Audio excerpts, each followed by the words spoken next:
Javed Ali is an associate professor of practice at the University of Michigan. He joins me now live from Ann Arbor. Professor, what are your thoughts on Wagner pulling out of Bakhmut? What does that signify?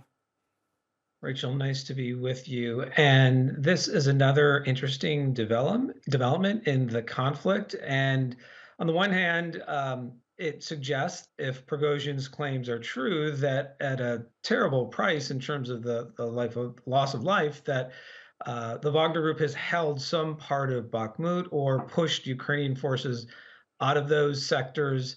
And on the flip side, even the piece earlier said that the Ukrainians claim that they are still advancing in different sectors of the city. So this is the ebb and flow of the conflict that is for the past several months been focused on Bakhmut, but the fighting will go on. It'll just shift to another location in the future. How dependent, though, is Russia on Wagner? Because we know that the mercenary group has played a significant role in Bakhmut. Do you think that Russia can continue to hold the city, especially if Ukraine does begin that long delayed counteroffensive?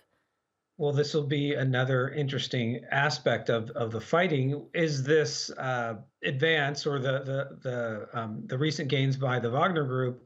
Is that more of a tactical development that, as the Ukrainians build momentum and gather their own forces, that they will now push out these newly arriving Russian forces who may not be as capable or as committed as the Wagner Group forces? But the Russian military is far bigger in numbers than the Wagner Group. And as Prigozhin said, that he claims they lost 20,000 fighters in Bakhmut alone, and they can't mobilize tens of thousands of fighters a month and then tragically have them get killed in Ukraine. So this is going to be a development that will have to be watched closely. Maybe this is what Ukraine is banking on, is for the Russian military to now come in to then only get pushed out once this counteroffensive starts. Right. The Russian military, as you said, is far bigger than Wagner, but they already seem to be stretched very thin in Ukraine, and Wagner has been filling the gap in Bakhmut. Is this going to be a real test then for the Russian military?